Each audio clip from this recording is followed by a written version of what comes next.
Okay, now let's talk about Golgi body. Golgi body की discovery 1898 में Camillo Golgi द्वारा की गई। तो क्या किया गया था कि केंद्रक के पास एक घनी रंजित संरचना देखी गई जिसे उन्होंने गोल्जी बॉडी नाम दे दिया। उनके नाम पर इसका नाम रखाया गया। ठीक है, तो गोल्जी बॉडी अलग अलग प्रकार की हो सकती है। वह सिस्टर्नी शेप में हो सकती है, टिबिल शेप में हो सकती है, वेकल शेप में हो सकती है या वेसिकल शेप में हो सकती है। जनरली डिस्क शेप्ड वेसिकल्स होते हैं, डिस्क शेप्ड सेक्स या थैले होते हैं जो सिस्टर्नी का निर्माण करते हैं, जिसका साइज 0.57 माइक्रोमीटर का होता है। ओके, अब cisternae, vesicles, tubules and vacuole, इनकी बात करते हैं। सिस्टर्नी जो रहता है थोड़ा ट्यूबुलर सा स्ट्रक्चर होता है लेकिन अशाखित होता है।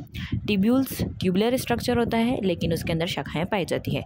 वैक्यूल्स गोलाकार संरचना होती है, बड़ी गोलाकार संरचना होती है, जबकि जो वेसिकल्स होती है वो जस्ट गोलाकार संरचनाएं होती है। सिस्टर्नी की बात करें तो सिस्टर्नी में सेक्स जो रहते हैं वह एक दूसरे के पैरेलल अरेंज रहते हैं और कई नंबर में उपस्थित हो सकते हैं। केंद्रक के बाहर यह कोसेंट्रिकली प्रेजेंट होते हैं, यानी जस्ट उससे लगे हुए रहते हैं। अब गोल्जी बॉडी को फिर दो भागों में बांटा गया है, एक है उसका सिस फेस, दूसरा है उसका ट्रांस फेस। हम डायग्राम की मदद से इसको देख सकते हैं क्या सिस फेस और क्या ट्रांस फेस है। सिस फेस जिसको कॉन्वेक्स फेस भी बोला है और ट्रांस फेस जिसको कॉनकेव फेस भी बोला है। जो थोड़ा सा आपको उत्तल दिखता है ना, उभरा हुआ, उसको बोलते हैं कॉन्वेक्स फेस। जो थोड़ा अंदर की तरफ धंसा हुआ है उसको बोलते हैं कॉनकेव फेस। अवतल सिरा कॉनकेव और कॉन्वेक्स फेस उत्तल सिरा। ठीक है, देखते हैं वापस से। कॉन्वेक्स सिरा जो रहता है जिसको उत्तल सिरा कहते हैं, यह केंद्र की ओर रहता है। ठीक है, केंद्र की ओर रहता है। राइबोसोम के द्वारा संश्लेषित प्रोटीन, अच्छा आपका जो एंडोप्लाज्मिक रेटिकुलम था उसमें राइबोसोम थे, रफ एंडोप्लाज्मिक रेटिकुलम, वो प्रोटीन का सिंथेसिस करते हैं। जो प्रोटीन सिंथेसाइज हुआ है अब वह सिंथेसाइज प्रोटीन किसके पास जाएगा? गोल्जी बॉडी के पास जाएगा। गोल्जी बॉडी क्या करेगा? उसको लेकर के, और गोल्जी बॉडी का कौन सा फेज लेगा? उसको सिस फेज। अभी जो आपने देखा कॉन्वेक्स सिरा सिस फेज, या उसे क्या कहते हैं फॉर्मिंग फेज, वो उसको लेगा।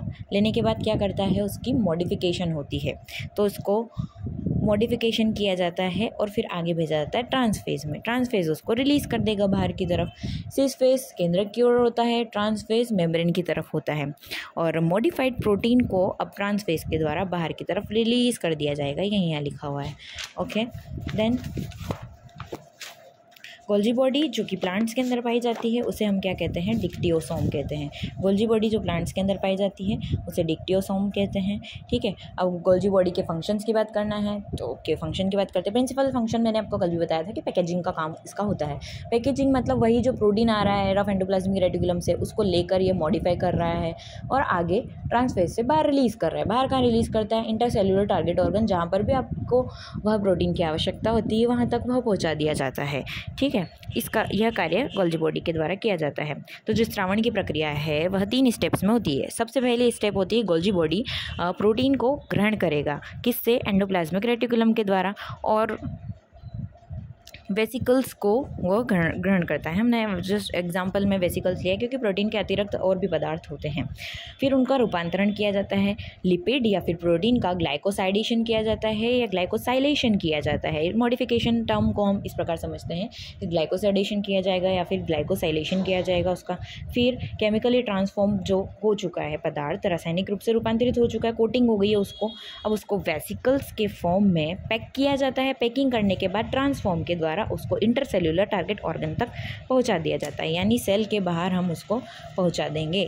ओके, सभी दीर्घअणुओं को गोल्जी बॉडी के माध्यम से, मैक्रोमोलिक्यूल्स जितने भी है, protein is a macromolecule, lipid भी मैक्रोमोलिक्यूल ही होता है। अब इसके अंदर कुछ विवाद है जो हम लोग आगे पढ़ेंगे। गोल्जी बॉडी क्योंकि चीज़ों को बाहर लेकर जा रहा है इसलिए इसे डायरेक्टर ऑफ मैक्रोमोलिक्यूल्स कहते हैं। मैक्रोमोलिक्यूल को बाहर लेकर जा रहा है, या middleman of the sale कहते हैं क्योंकि इसी से होकर के मॉलिक्यूल्स बाहर जा सकते हैं। ओके, और फंक्शन देखते हैं तो जो नेक्स्ट एंडोमेम्ब्रेन सिस्टम में हम पढ़ेंगे लाइसोसोम इसी की पैकेजिंग से बनता है। गोल्जी बॉडी की पैकेजिंग के द्वारा ही लाइसोसोम का निर्माण होता है। यह सेल वॉल का फॉर्मेशन करता है। सेल वॉल के कॉन्स्टिट्यूएंट आगे देखेंगे कैसे सेल वॉल बनती है, तो सेल वॉल का निर्माण करता है। मिडिल लेमिला का निर्माण भी इसके द्वारा होता है, या फिर सेल प्लेट का फॉर्मेशन इसके द्वारा होता है। और एक्रोसोम, स्पर्म जो होते हैं स्पर्मेटोजेनोसिस के वक्त, शुक्र जनन के वक्त जो स्पर्म का निर्माण होता है, स्पर्म का सबसे ऊपरी भाग होता है एक्रोसोम। ठीक है, तो एक्रोसोम जो उसकी कैप होती है स्पर्म की, उसका निर्माण भी गोल्जी बॉडी के द्वारा किया जाता है। गोल्जी बॉडी जो रहती है ग्लाइकोप्रोटीन एंड ग्लाइकोलिपिड के फॉर्मेशन की स्पेशल साइट होती है। ग्लाइकोप्रोटीन एंड ग्लाइकोलिपिड का निर्माण करती है। ओके, जो लिपिड की मेन कॉन्स्टिट्यूएंट थे, हमने आपसे बात की थी इस बारे में।